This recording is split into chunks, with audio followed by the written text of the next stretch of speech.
Hello, today I want to speak to you about resisting the devil. We have an enemy, his name is the devil. He's against everything good you've got. Jesus warned us in John chapter 10, verse number 10, that Satan came to steal, to kill, and destroy. But Jesus promised us that he came to give life, and not just life, but life in its abundance. James chapter 4, verse number 7. James wrote and advised the churches in Jerusalem and across the Roman Empire to submit to God and resist the devil. Submit to God and resist the devil. The reason why James wrote this letter to these churches was because as Christians, they were supposed to be engaged with Christ, the bridegroom, but they sort of got married to the world. They entertained the things of this world in their lives.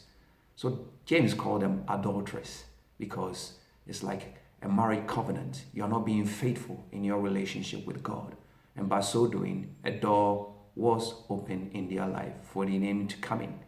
And to solve this issue, James advised them, love God, be obedient to God, submit to him, and you have the authority to resist the enemy.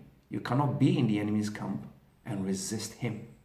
If you become so much engaged with the things of this world and you lose focus in your Christian walk with Christ, it's like you are getting yourself under the rulership of Christ into another dark kind of kingdom. Bible tells us in 2 Corinthians chapter 4 verse 4 that the God of this world is Satan. He rules over this world. Yes, Bible also says to us in Romans 6 verse 16 that whoever you obey, you become a slave unto that person. So therefore, do the maths.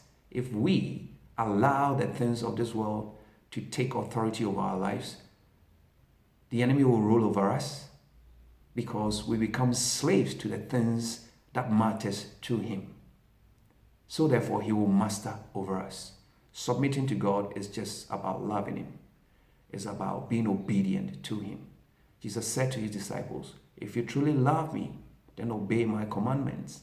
If you love me, worship me. If you love me, submit to me. Loving God is a very strong weapon. That's what Jesus did. He loved.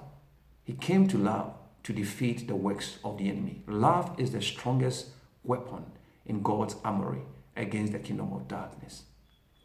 Jesus loved to defeat the enemy by going to the cross. Jesus could have prayed. I remember when he got arrested and ready for crucifixion, he said to the people who came to arrest him that I can pray to my Father and he will release angelic host from the heavens to destroy all of you. But he did not do that. He chose another strategy, which was love. Love is what submission is all about. Do not give the enemy a toehold. Either than that, a toehold would change into a foothold, and the foothold will change into a stronghold. Your situation will become worse than it was before. So my encouragement to you today is part of the strategies we can use to defeat Satan in our lives is total obedience to God, because Satan is a rebel himself.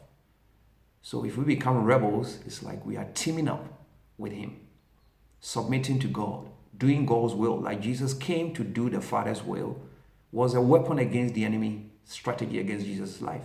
Remember in Luke chapter 4 how Satan tried to deceive Jesus and trying to have control over Jesus by tempting him. Bible says that Jesus fought back that temptation with scripture, telling Satan, you should worship God and God alone. God bless you. It's my prayer that you become more obedient than ever. Don't be afraid to be obedient. You will gain more than you lose. May God richly bless you.